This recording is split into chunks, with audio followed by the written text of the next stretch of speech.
Awesome. Well, we're going to get started. We got a bunch of people on. Want to be respectful of all of your time.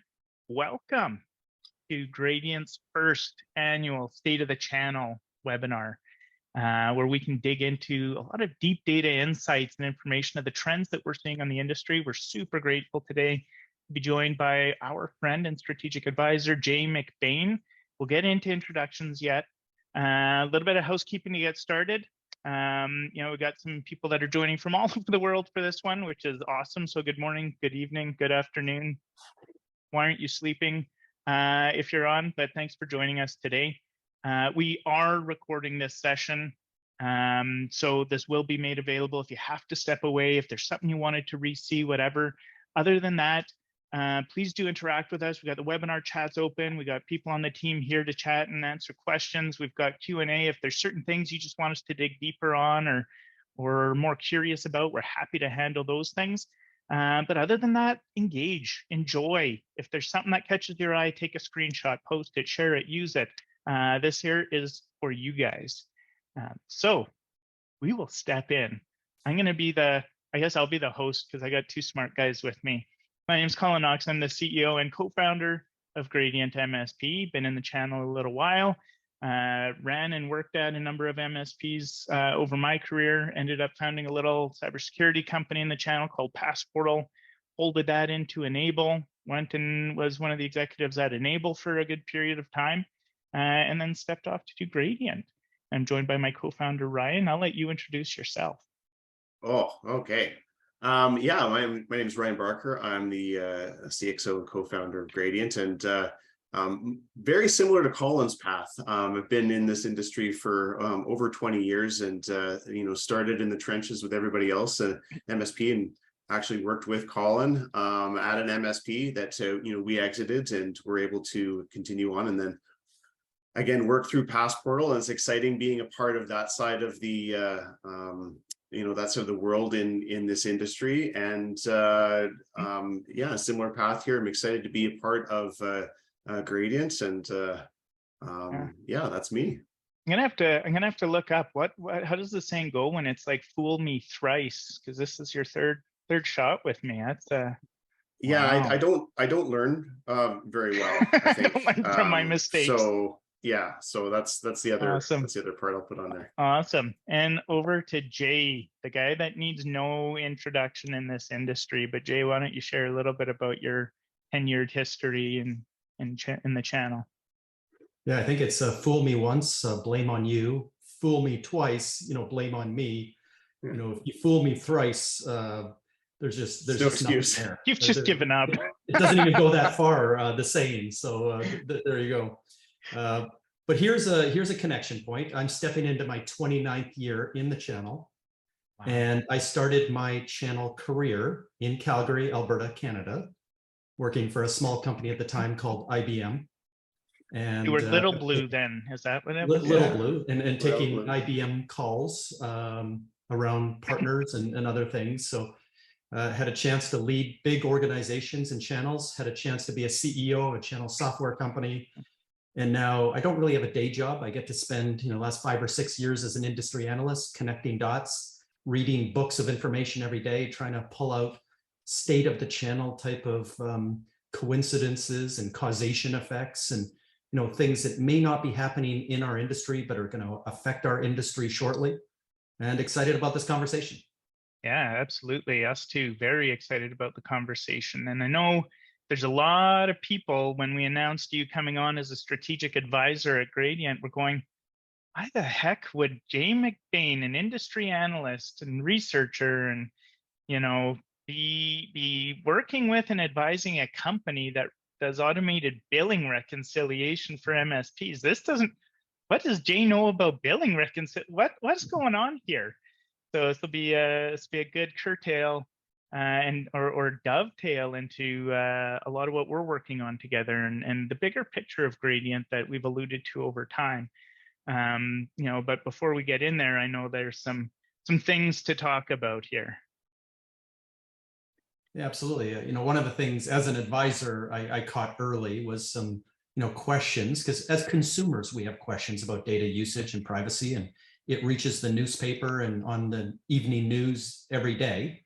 around some of the big tech companies and the trouble they're having with governments and what we're trying to claim our personal rights are when we're the product on the internet. Yeah. So to answer your first question, though, another lead story in the New York Times this morning is this idea of a super app in a consumer world. And a super app, what makes a super app, which is kind of like your Facebook, your Twitter, in parts of the other parts of the world, WhatsApp and WeChat in China, is payments, is billing, is pulling in the fintech part of it, and the data connection between the actual movement of money to the broader thousands of things that MSPs do is the reason I'm here. The data connection, the ability to quantify is the most exciting part of this. But we did hear some chatter and a little bit of confusion about what you're doing with the data.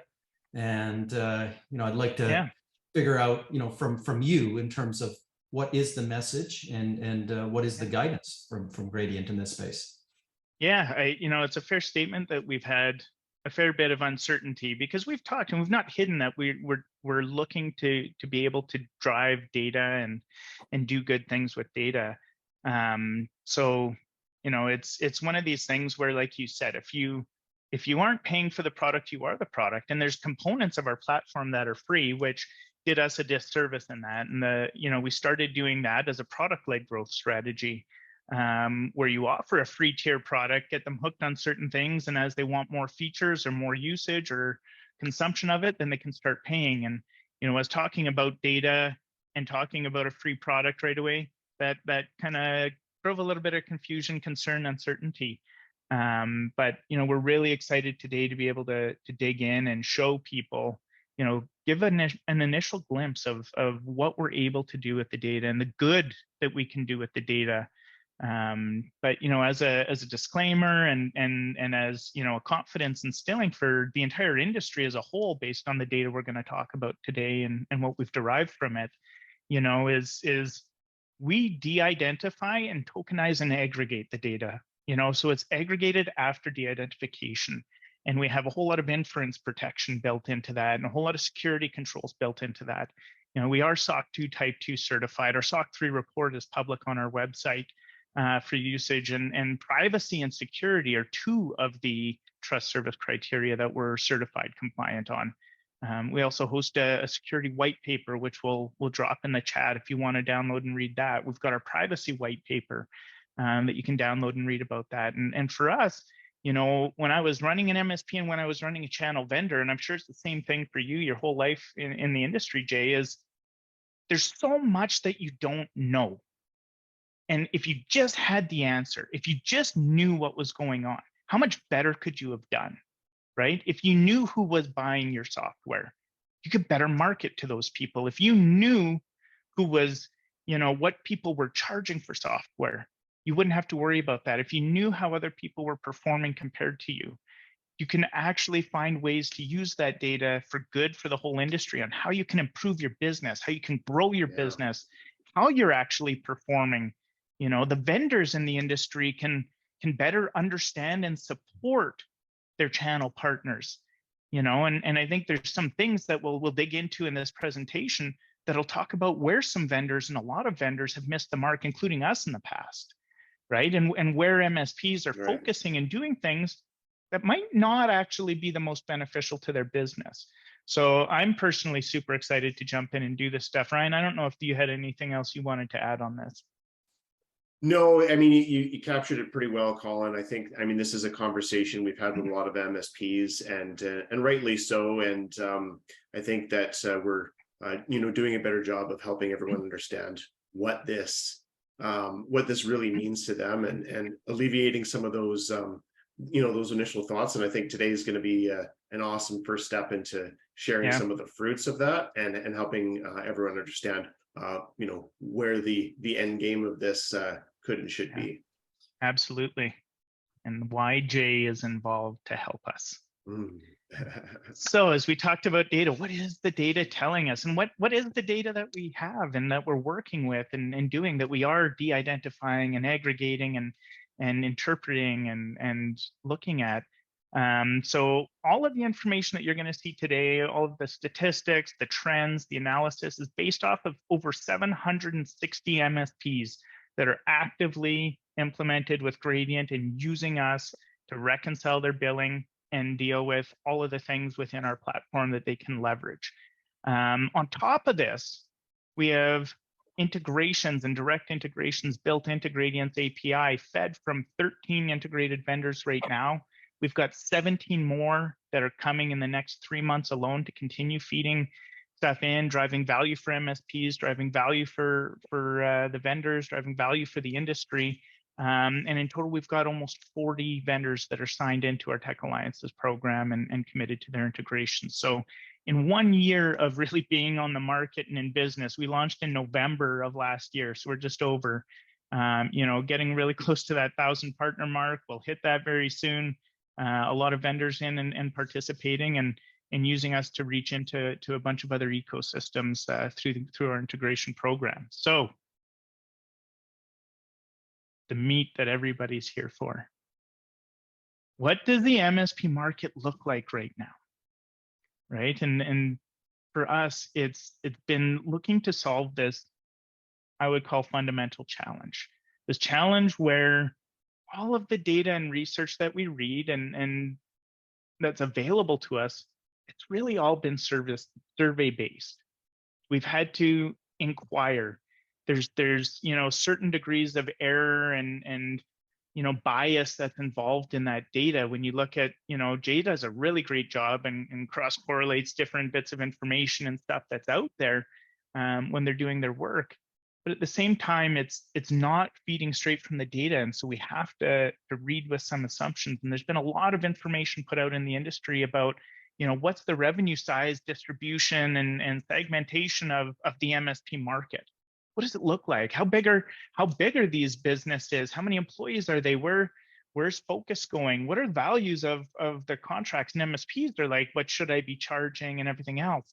And so super excited to dig in on some of this stuff and hopefully start to answer some of these questions and in some cases maybe rebut some of the expert advice and other research reports that may be out there today to an extent. So should we dig in, guys? Let's do it. Let's do it. Let's do it. All right. Revenue size and distribution.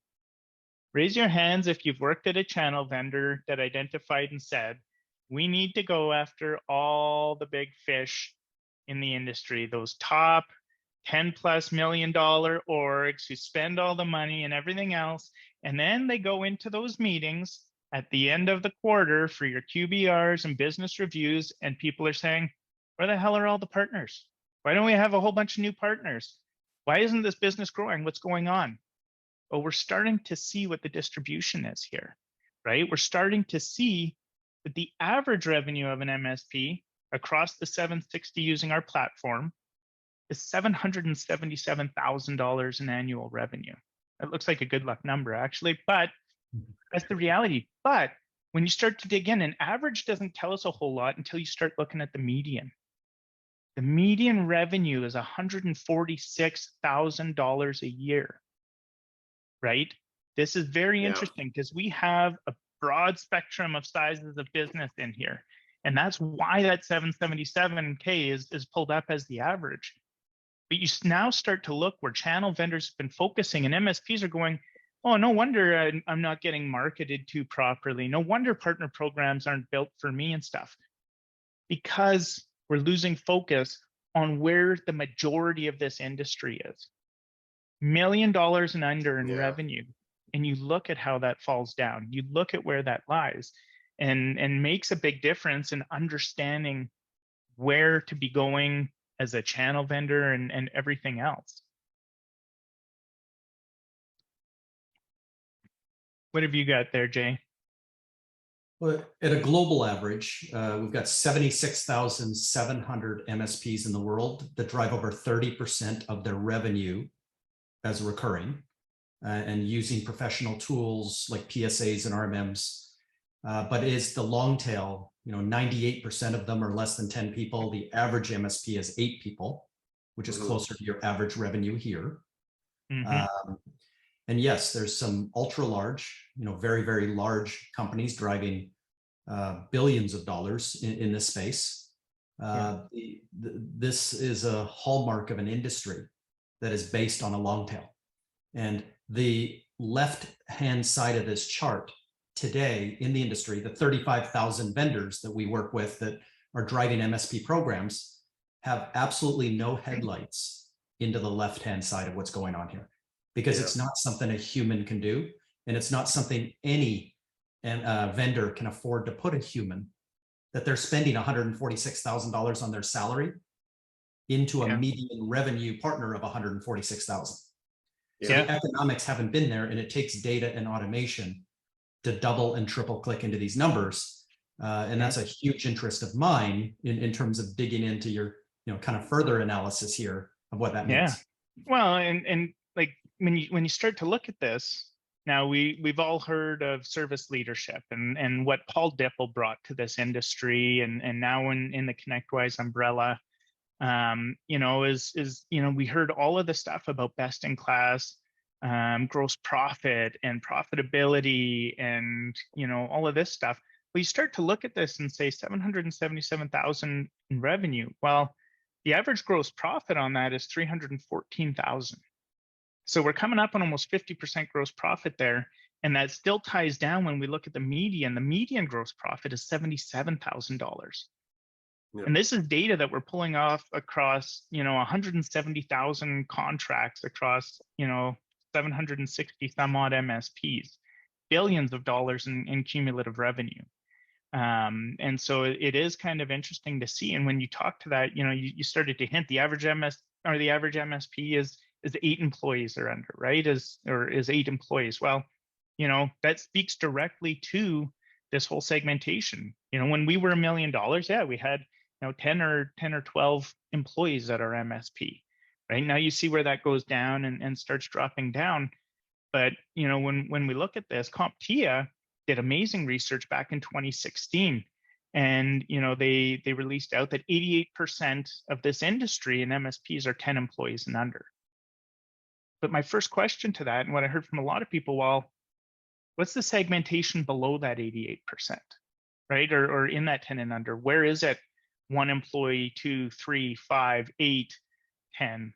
And so now we're starting to see, with the chart that was on the last slide there, it's very heavily weighted to less than 5 employees is where we're actually seeing the vast majority of this, or the majority of this industry is living right now. And so, go ahead, Jay. Yeah, the most demanded in the analyst world, if you look out at the Canalys or Gartner, Forrester, IDC world, the most demanded question we get on inquiry, and the most things that people are willing to pay, is in this category. And it's literally asking the questions of all these partners, less than 10 people. What do they read? What do they listen to? Where do they go? Who do they follow? And this is that names, faces, and places research that I focused on for 3 decades now, by pretending to be a super connector and hang around the real super connectors like you guys, because that's where the rubber hits the road. Everyone has fancy charts, but guess what? All that data is pulled up by Insight and CDW and others that are Fortune 500 companies that claim to be MSPs. Yeah. They have the numbers to prove it, that they are an MSP. So guess what? When you include Fortune 500 companies in an industry, like you said, is 88% here, it drags the averages, it drags everything upwards, and it gets into this human psychology. Let's go hit a home run at the biggest 3 partners, instead of let's play a game of Moneyball and let's get our on-base percentage up and figure out how to go and figure out influence in front of 76,000 other MSPs and get into their portfolio, get into the customers, get into SMB and mid-market from the ground up. Well, and how can you lower your cost of onboarding and adoption and success and everything else? Because that's what you hear, right? We can't go off chasing 5-person MSPs as a vendor because we can't make money on that. Here's our cost to acquire a customer, right? Well, if they could segment down to what their cost was actually to acquire some of these smaller customers, they might see that. And they might also see that those smaller MSPs need less of an onboarding. They need less of that touch. They just need focused materials that make sense to them.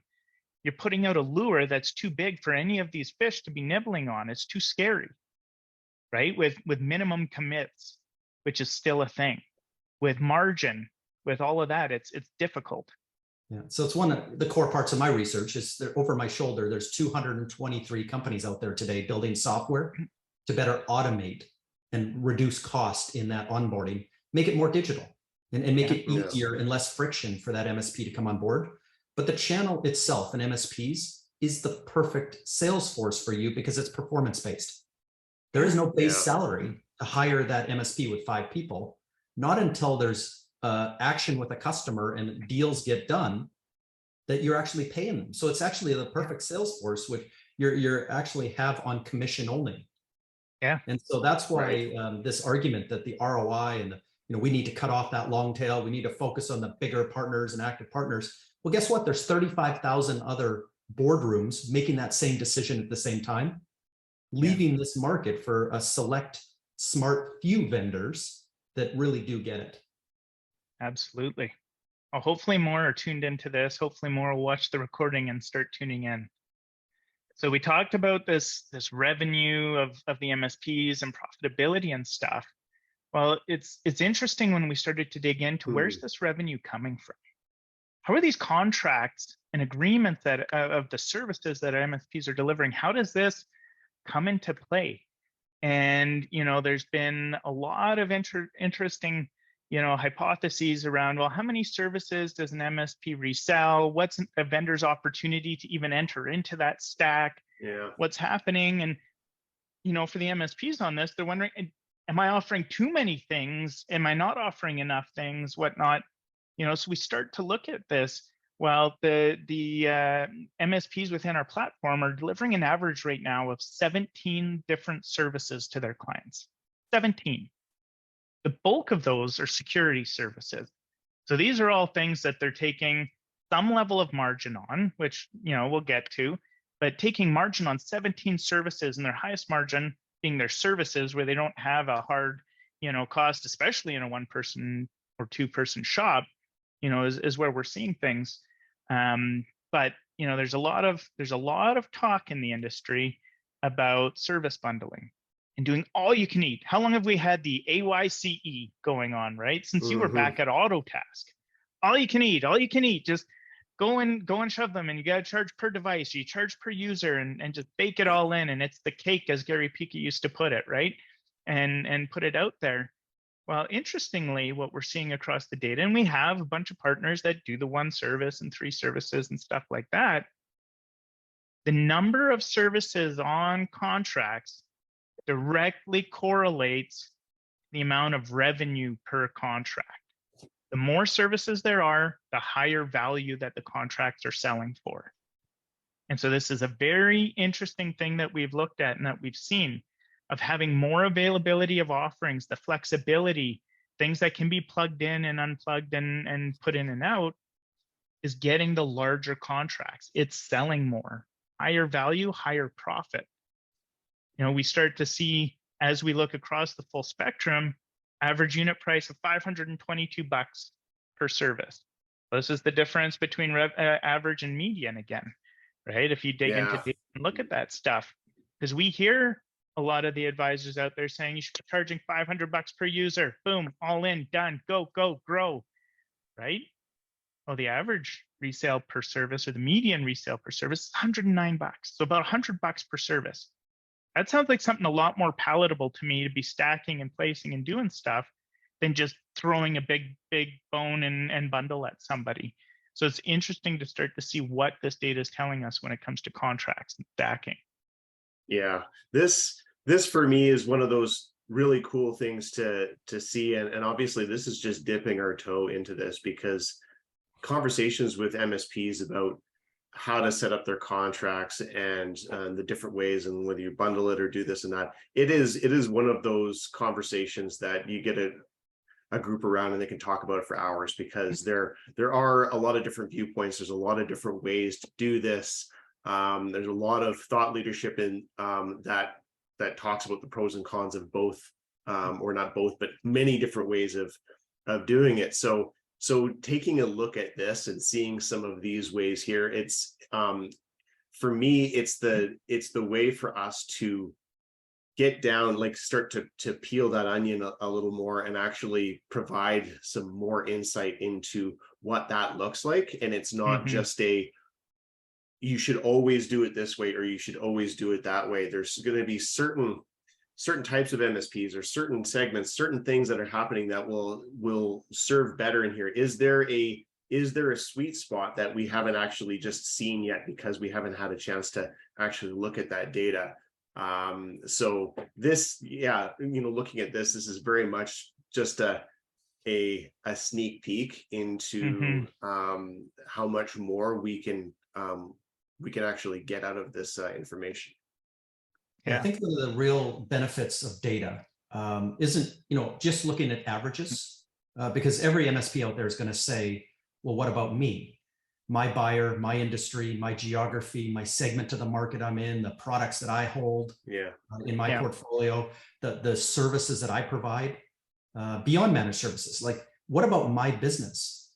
And, the value of something like Gradient is the ability to take this, double and triple click into the data and say, well, I'm a 5 MSP shop in Wichita, Kansas. I serve manufacturing buyers. Here's what, my portfolio looks like.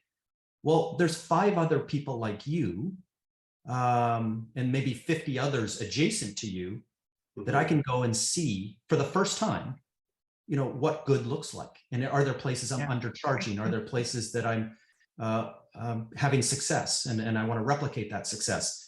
But big companies have a huge data lake of information that they can leverage, and strategy people are in there every day. Operational people are in there every day figuring out what to do in 2023.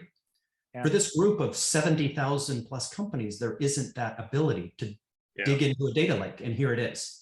And this is the value of investing more into this, is that you can go in and narrow these big averages. You might have read something in CompTIA, a state of the channel report, or a Datto state of the channel report, something from Canalys. But again, you got to be asking those questions. What about me? And how do I take my company to the next level in 2023?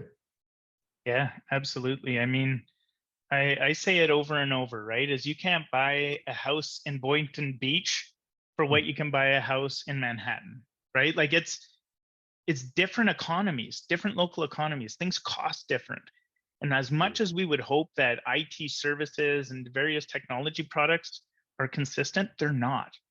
Different economies and different industries and verticals value things differently depending on where they are and the importance and benefit that it can deliver to their business. So, it's interesting to be going on this stuff, and we're going to talk more about service bundling later and some other stuff that we've seen as a part of this. But it's kind of interesting to be able to jump in here. And when, just because we're talking about contracts, we'll jump into billing cycles and contract duration. You mentioned earlier that more than half of an MSP's billing is recurring monthly. And we're actually seeing some heightened numbers to that. We actually see that 93% of the people within our platform, 93% of their revenue is monthly recurring. What's interesting to it, we do have some people that are doing quarterly, semi-annual, yearly. There's a fair amount that's non-recurring. What's even more interesting is that contracts aren't being renewed. And what this is telling us about contract renegotiation, right? MSPs, let's just face it, because say I just bought Datto. What was the biggest topic of the year around that for MSPs? The biggest concern that Fred and everybody at Kaseya had to address was this multi-year contracts. Now everybody's going to be automatically forced into multi-year contracts.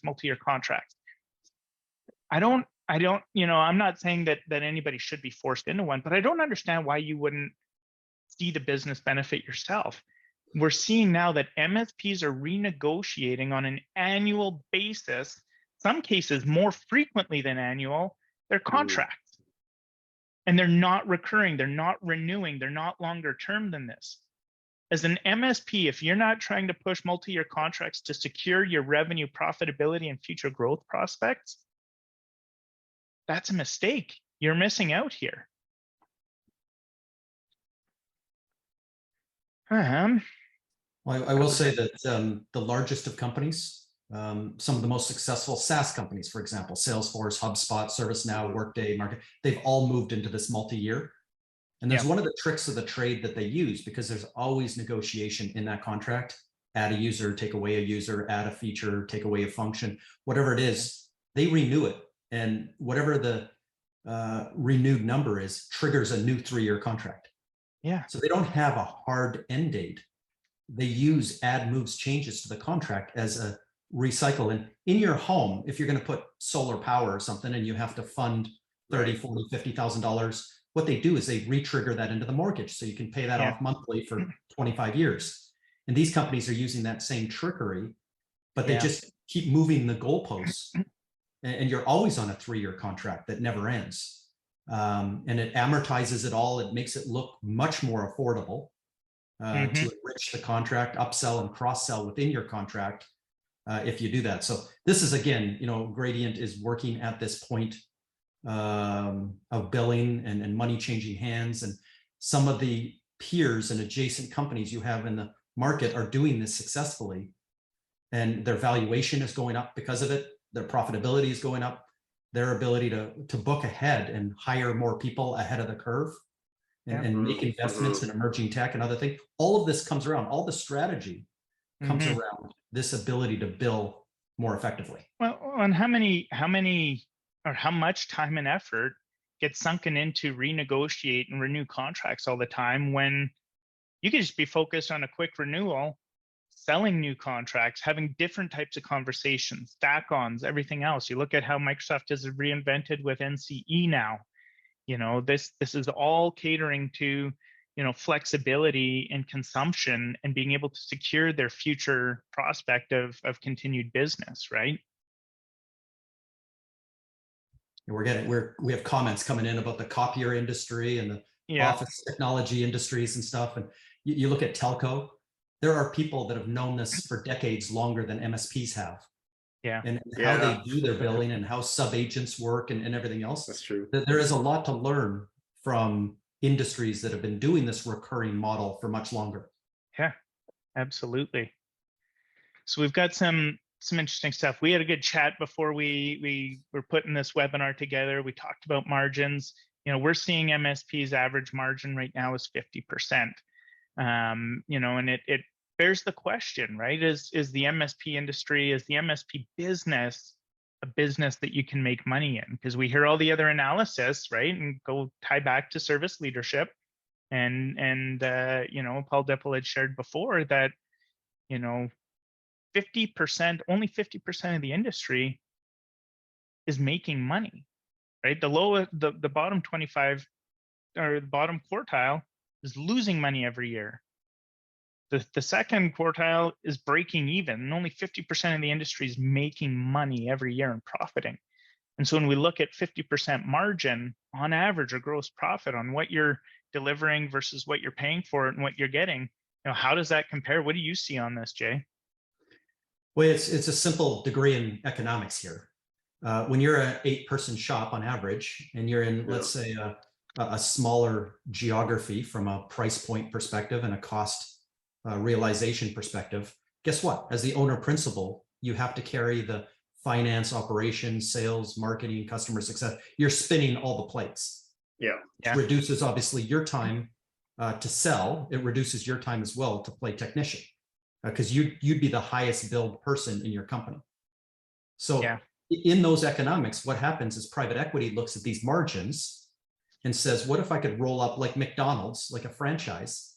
If I could take away the finance, operations, marketing, sales, customer success, product strategy, if I could take everything away and deploy you back as a high-paid technician, so all 8 people are rolling, the margin, by the way, goes up, and the ability to handle it as a franchise makes this a very, very good sector for anyone in private equity. Some of these margins are the highest of any industry. So rather than rolling up donut shops at the moment, I would rather roll up, you know, something where people are charging hundreds of dollars an hour and they're locked into 3-year contracts at, you know, pretty rich margins. So this is a wonderful industry for private equity. But again, rolling back to that 8-person shop where 70,000+ of us are, it's a difficult environment given our local regional challenges. That shows up in Paul Dippel's numbers. It's a rich industry for many, but for others, it's a struggle.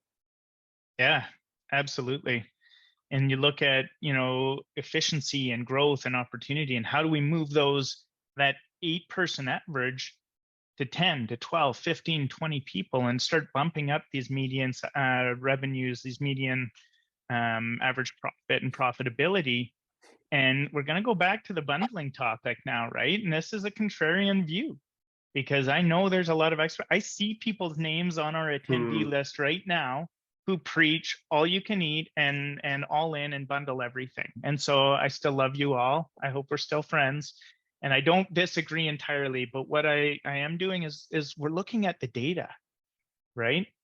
70% of contracts flowing through Gradient's platform have less than 3 lines on them, okay?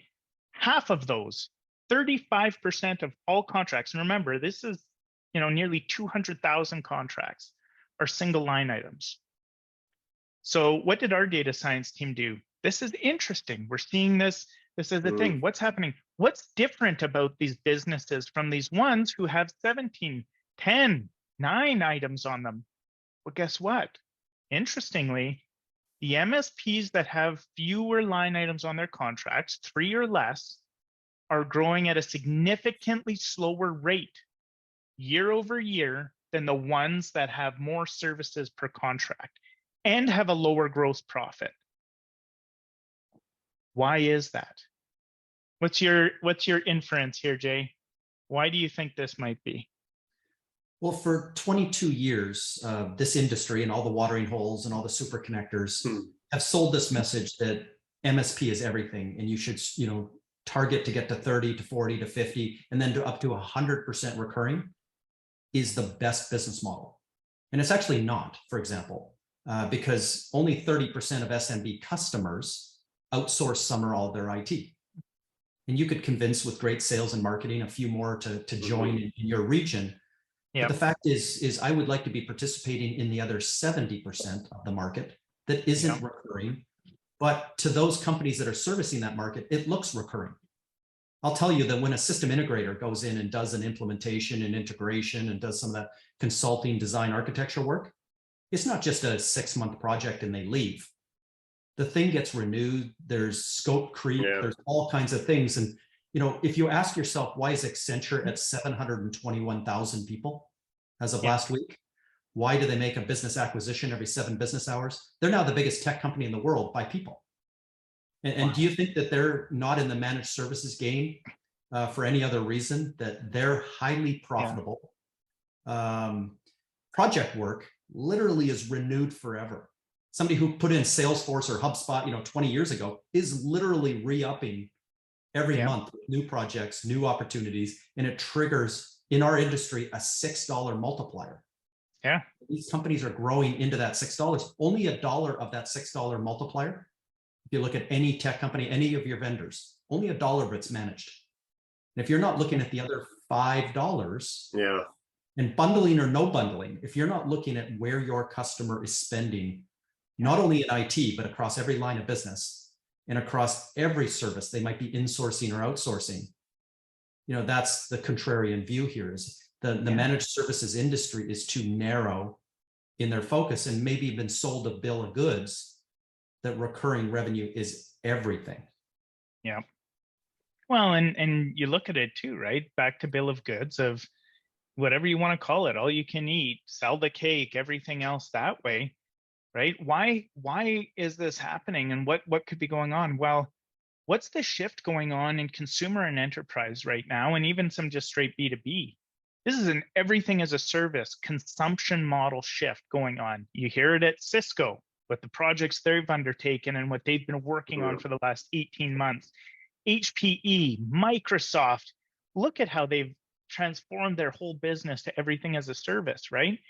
And now we're coming in and delivering these technology services that we're consuming and paying our suppliers and vendor partners for as a service. And then we're just bundling all that and selling it as a single thing. whereas everywhere else in our customers' lives, they're buying these things on demand.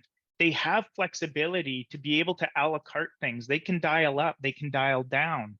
There's all of this that they can do. And when you start to look at, the contract renewal pace and the growth of contract pace, if you come out and you find a new service that, these MSPs are out at events all the time, and you come across something and you're like, oh yeah, my clients would love this, it'd be good.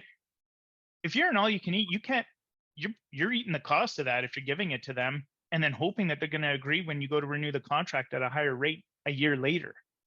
You don't have that flexibility to be growing interim in that duration to be able to say, hey, we have this now, we can tag it on to your contract and it'll, follow your same model renewal sequence and everything else, and for the number of seats deployed and in use and whatever else. You have that flexibility to actually grow your business with your client base.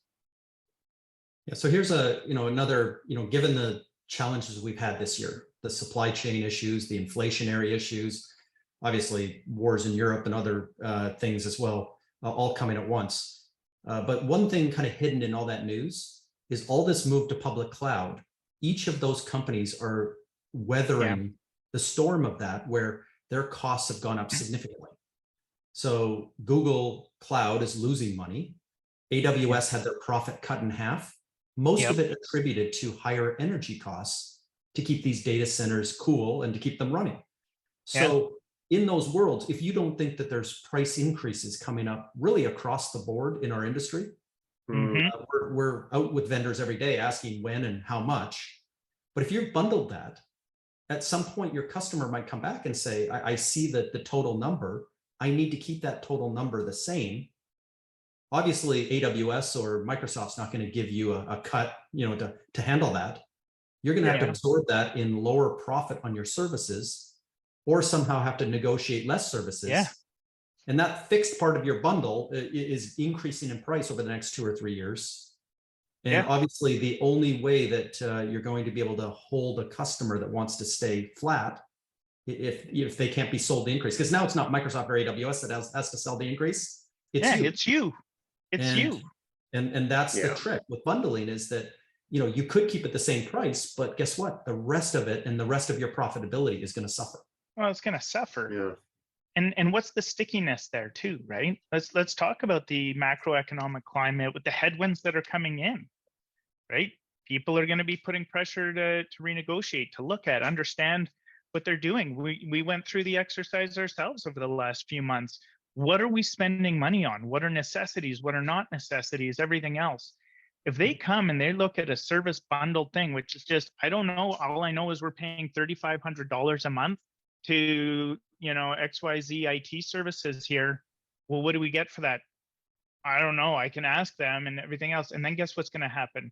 Okay, we decided we've actually been trending really good on, and this isn't to call out any category. We've been trending really good on our phishing testing and simulation that we've been doing. Can we strip that one out for a little period of time? And what are you going to do?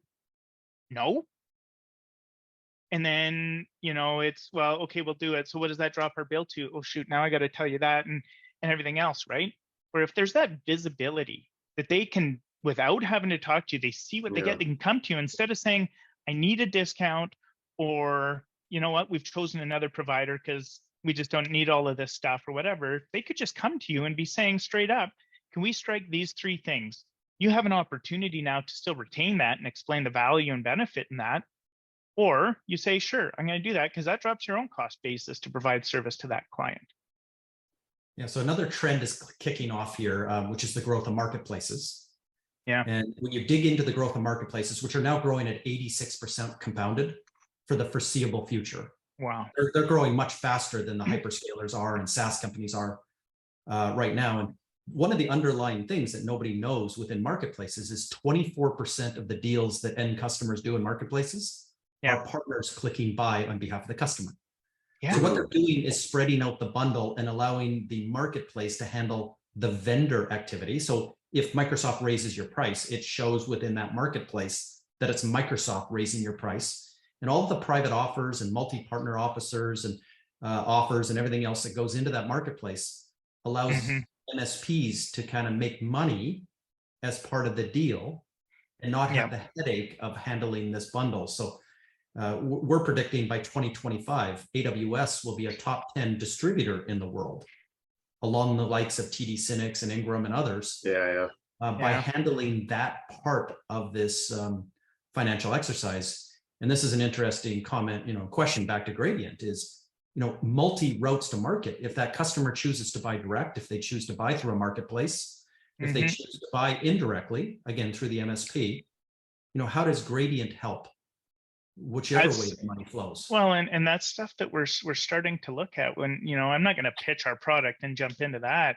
But, there is an ability with our stuff as you're ingesting the data in, whether that's, a straight data dump and you're drag and dropping that in, whether you're hooking up a direct integration, we get the information around how and through what route you're consuming that. Are you going direct? Are you going through distribution? Which distribution? All of this information. And what that's allowing us to do, you're getting a glimpse of some of the data that we're able to look at and inferences we're able to make and provide you. But can you imagine if we actually determine that bulk of MSPs are making more margin on, a certain service through a specific distributor compared to your direct deal or compared to the distributor you're currently consuming something through? And you can maybe get 5 more basis points on a service that you've got deployed out to 3,500 endpoints. That's something where we can start to identify and show you and help you tune pricing and everything else. And then on top of that, being able to tell you what other MSPs in your local geography, nationally, globally, are charging, what the end market is bearing as a price for that service, and saying to you, you are undercharging. Or maybe you're overcharging, and that's why your clients aren't buying it. Now, we've talked about some of this stuff, we've talked about the data, and you get all of the advice, right? Is whether you're in sports, whether you're in everything else, it's playing to your strengths and not your weaknesses. And now we've talked about growing, and we did that quick analysis and chat around how MSPs that are service bundling are growing compared to MSPs that have, itemized contracts and agreements. Well, what else is interesting is where's the growth coming from? Well, I'll tell you right now, the growth is coming from selling more to your existing customers, and the data is telling us that. What we're seeing on average, and when you look across the industry, MSPs are only adding 6% more clients on an annual basis. 6%. So that means if you have 100 clients, you're adding 6 a year. Now that's a good sized MSP, and you're looking at that. It dwindles down to 3 if you have 50 clients. You're down further. You're at like 1 at 20 different. If you're a 20 client business, 1 client a year, how do you sustain growth at that? And this isn't even talking to retention, right? So we dug in on that. And why is this? Well, the big thing that we noticed is that on average, MSPs are only prospecting a number of businesses for potential clients that's equal to less than 50% of the number of clients they have. So if you only have 20 clients and you're only prospecting 10 at a time, you can't expect your business to grow that. The businesses that are growing are nearly 200% the number of clients they have is the number of businesses they're prospecting and working on. And so we see what's happening is in these faster growth MSPs who are itemizing their contracts, is they're seeing and they're actually adding additional services on the regular. They're upselling their clients. They're identifying gaps in their service offerings. They're seeing the profitability and margin differences across their entire service stack, product by product, so that they know which products are contributing to their bottom and top line and which ones aren't. So when you look at this, the stats been out for a long time of how much easier it is to sell something to an existing client. Pretty stark when you realize you're only adding 6% new clients a year on average as an industry. Yeah, I'll point out a risk here. It started in October when Microsoft put out their point system, took away gold, silver, bronze. If you kind of decode the point system and how to get to 70 points, almost impossible, by the way, for an 8-person MSP, because you can't get enough certifications and competencies. Even if every person in your firm took every competency, every single thing, you wouldn't earn enough points. And the other points, kind of come post sale and really revolve around new logos. Yeah. So there's almost an impossible calculus in that point system. So you wonder, is these point systems going to replace these gold, silver, bronze, based on sales? And guess what? VMware did the same. HP is talking about the same. Of the 35,000 vendors we're talking about, this is really in 2023 planning right now as a core item, is when do we move from that resale model, which is paying at the point of sale, performance-based, to actually paying at the point of value.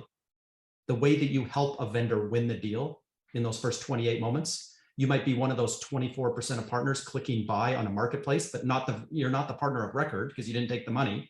Yeah. Or every 30 days forever, which managed service is built around, driving the adoption, the integrations, the stickiness, literally creating a customer for life for that vendor. That's where they're going to start to pay you. And they're also going to pay you for co-innovation. If there's some no code and low code, if there's some very specific things in Wichita, Kansas that you can add value, 1 + 1 = 3. And it could show up as code. It could show up as a product, a hardware, Internet of Things type of thing, whatever it is. Absolutely. They're going to fund those strategic and business alliances, the tech alliances. These are all things that are not at the point of sale, but that's what these point systems are doing. And we may be in a world 3 to 5 years from now where most of your vendors have switched away from this old school programs. Yeah, absolutely.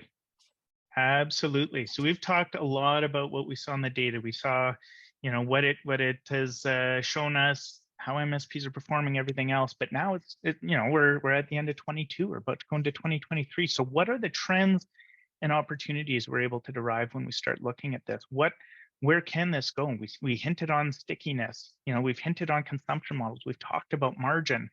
There's a lot of upward movement and capacity for growth in those. You look at things like stickiness. We have our chief experience officer in the room here, right? What is more sticky than accuracy in your experience, your service delivery, your billing, all of this type of stuff? Having more known services of what they're getting, feeling, and not just assuming value, but seeing value in line items on their things, right? Like, Ryan, how do they drive this? Yeah, it's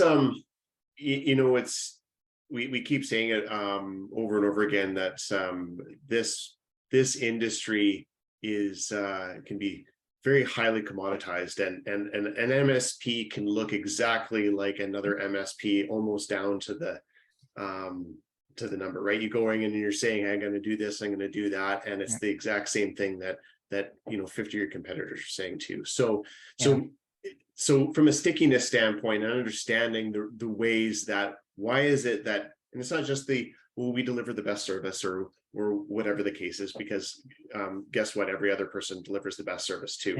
So really having to kind of understand what is that about your business. And it's not just that, it's our people and everything else. There's so many different aspects. You put it out there, Colin, like, I've never had to worry about arguing a bill or working through or understanding or having a conversation with a contract around supporting our business needs to make an adjustment or having that flexibility. Those are pretty important pieces, right? Especially when we're coming into these big shifts where companies are going to have to make these hard decisions. They have to reduce their costs. They still want to work with you, but if you're going to be inflexible, you're forcing their hand a little bit too, right? So stickiness means not just we're putting in services that you can't ever do without. It's a combination of things that I think a lot of MSPs just have to consider. Absolutely. Next is margin. We've talked about this, 50%. That's the average gross profit, right? And that's your margin that you're looking at. But again, that's across the board. We see significant variance when you look at the various different service lines, right? So if you look at what we do as Gradient when we're reconciling billing, we're attaching a specific SKU to an item in your service catalog in your PSA, right? And every MSP out there is always looking at what their average profitability is and what their profitability on a contract is with their client, per client.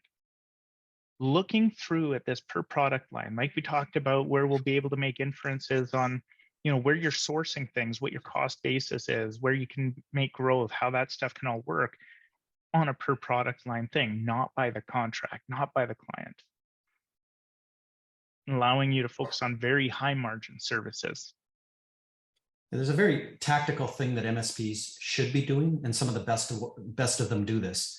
They should be asking, out of the 250 categories of technology that we could be representing, what are the fastest growing?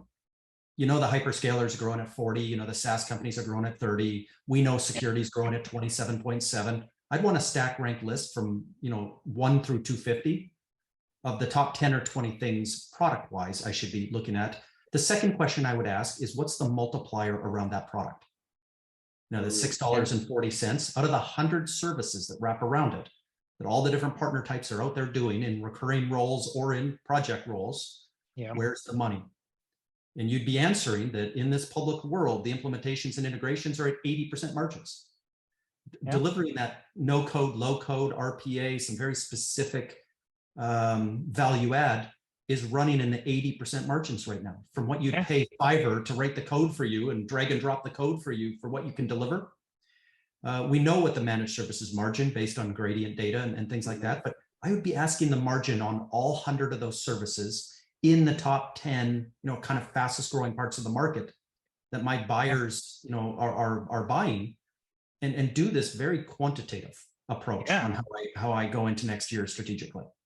Absolutely. And you started talking about that stuff, and this is where we're going, right? This is how we can grow this data. The more MSPs that are participating, the more vendors that are participating, the more use cases we go across. We recently launched our alerts module and getting into ticketing and transitioning alerts into tickets and the logistics around that.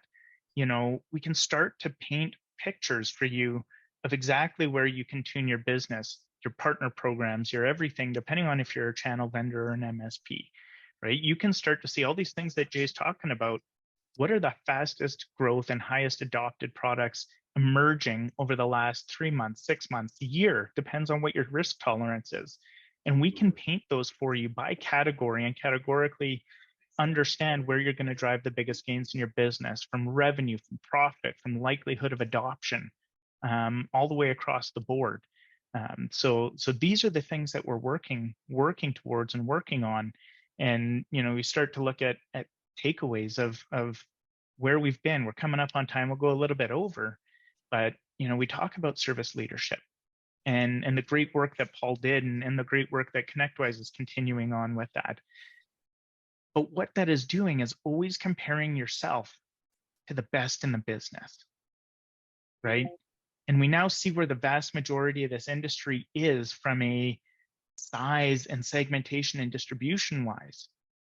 Now, when you're comparing against the long tail at the very top end, is that reasonable in a financial comparison and contrast, right? You need to start looking into and understanding how you're performing against other businesses your size in your own geography. And compared to just that financially related information, understanding what it is that those businesses are doing differently from you, like some of the information we started to provide today that you can learn from to actually start to grow smarter. So with that, guys, any other closing notes before these people start running away to grab lunch, hit the restroom, top up their drinks for their next meeting? Well, I think this was a great session, and I think it triggers maybe 1 or 2 more sessions based on all the questions that we got.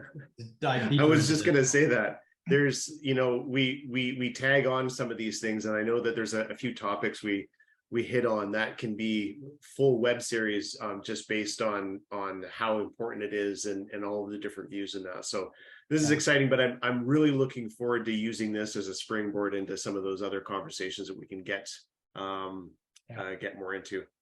Definitely. I agree.